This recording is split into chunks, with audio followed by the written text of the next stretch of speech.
Every day, we walk on this beautiful earth, and tasks, cares, dreams, and problems, happy and unhappy, privileged and underprivileged, from the moment of birth to the moment of the physical body's death. We walk completely unaware of who we are and where we are.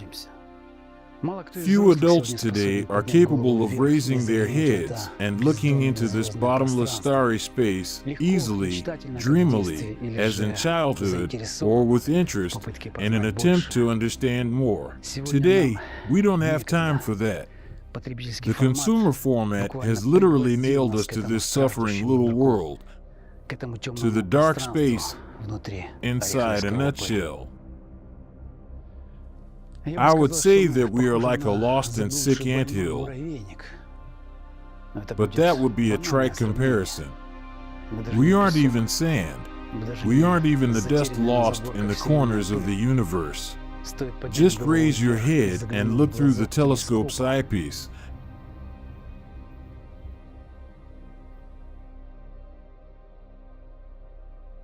And we will see an entirely different reality.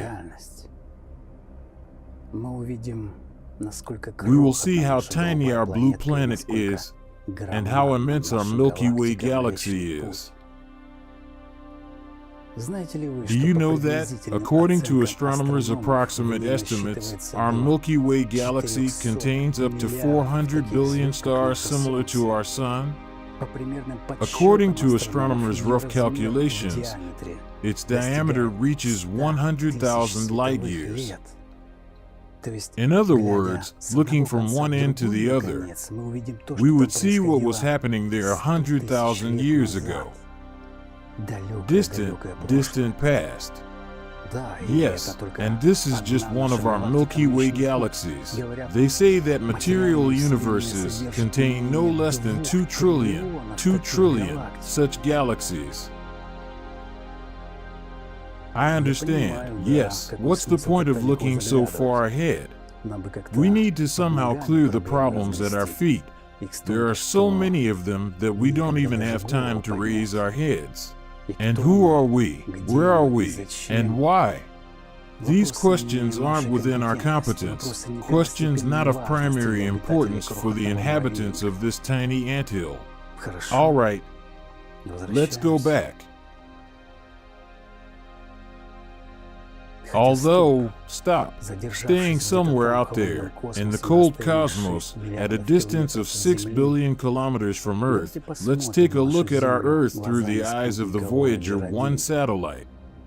Right here, at a distance of 6 billion kilometers, it's appropriate to recall the words of a well-known astronomer. Look again at that dot. That's here. That's home. That's us.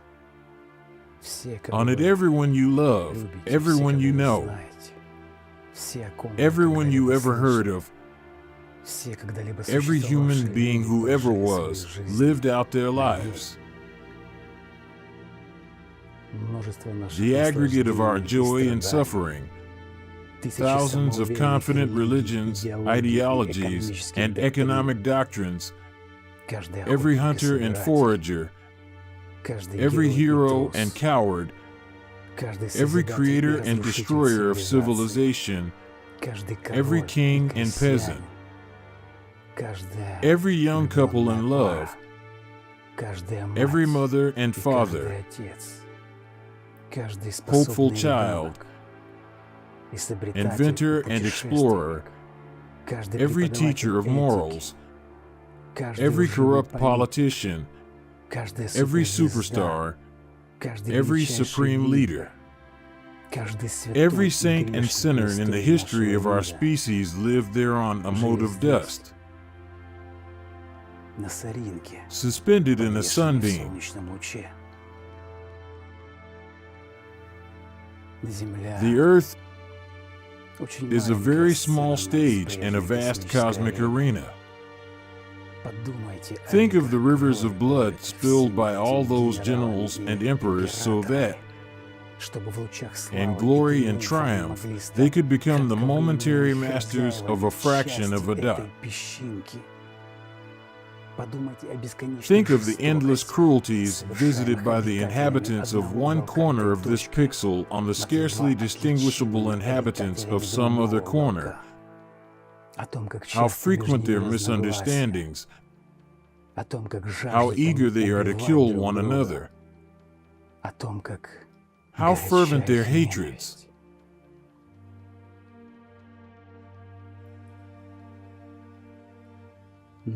Our posturing, our imagined self-importance, the delusion that we have some privileged position in the universe are challenged by this point of pale light.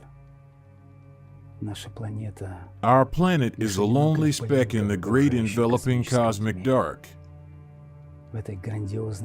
In our obscurity and all this vastness, there is no hint that help will come from elsewhere to save us from ourselves.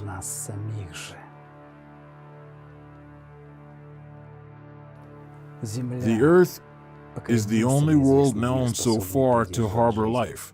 There is nowhere else, at least in the near future, to which our species could migrate, visit, yes, settle, not yet, like it or not. For the moment, the Earth is where we make our stand.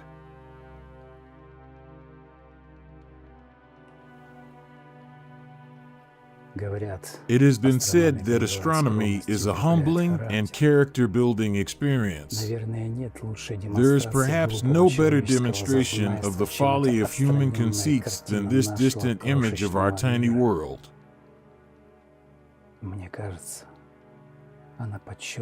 To me, it underscores our responsibility to deal more kindly with one another, and to preserve and cherish the pale blue, the only home we've ever known. Powerful words.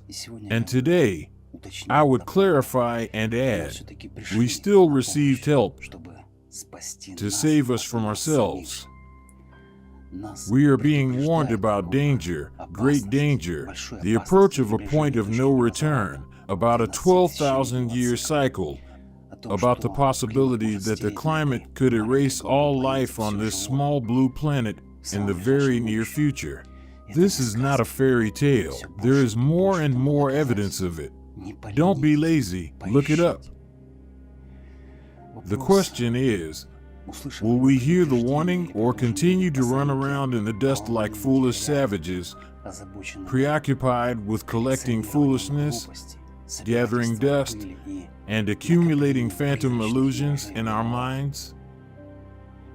Our certainty that nothing can happen to the planet is built upon common ignorance, consumer short-sightedness that prevents us from seeing beyond our own noses, and underdevelopment, to be frank.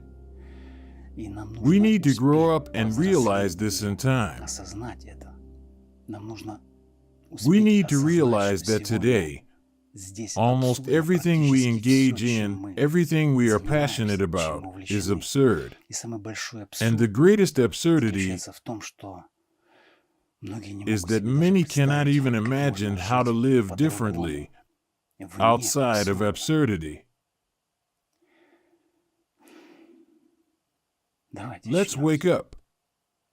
Wake up from this nightmare, from this insanity. Let's wake up and grasp the lifeline of the idea of building the creative society. Because we are not a lost and sick anthill. We are not sand or dust lost in the corners of the universe. We are humans. Humans are endowed by the will of the Almighty with His divine particle, the soul. God resides within each of us. And this means that we are capable of so much. Not only can we unite and bury foolishness, but we can make an evolutionary leap in development. We can choose a happy, secure, free, safe world for centuries, where we will not only have time to gaze at the stars dreamily, but also to travel to them. Yet, to actually travel. And it doesn't matter how we appear in the eyes of hardened realists and critics, who are like a plow on the body of civilization. Their place is in the ground. Well, let them plow by their own choice. As for us, let's become birds of change in the course of history. Let us try. We have no other choice. Either we will be wiped out by the climate, or we will fly to other planets. Science fiction is merely unrealized reality.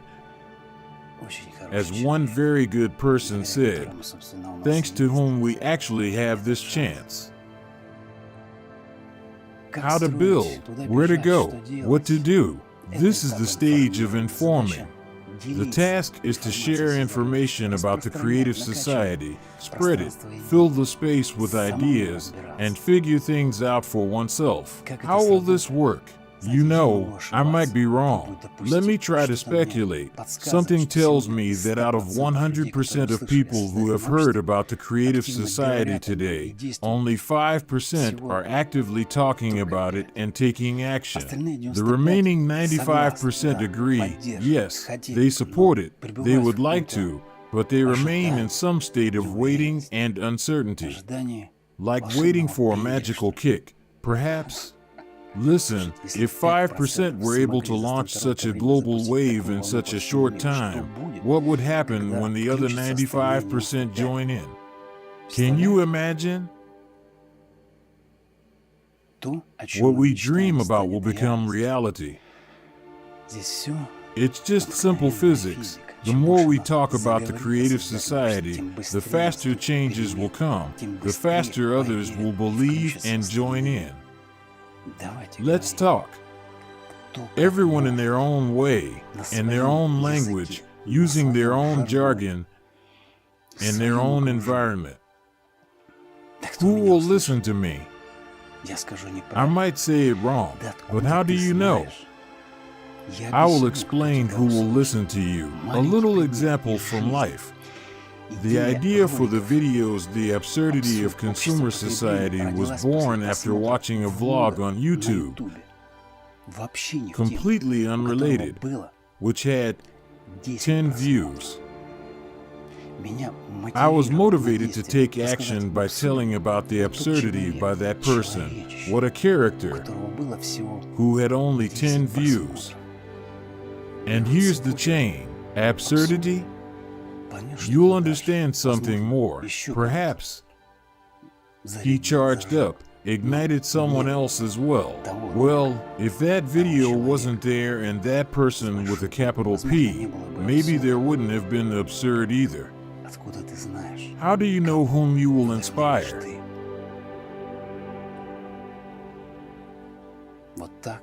This is how, by loving each other, inspiring and motivating one another, we can transform this pale blue dot suspended in a sunbeam from an insane,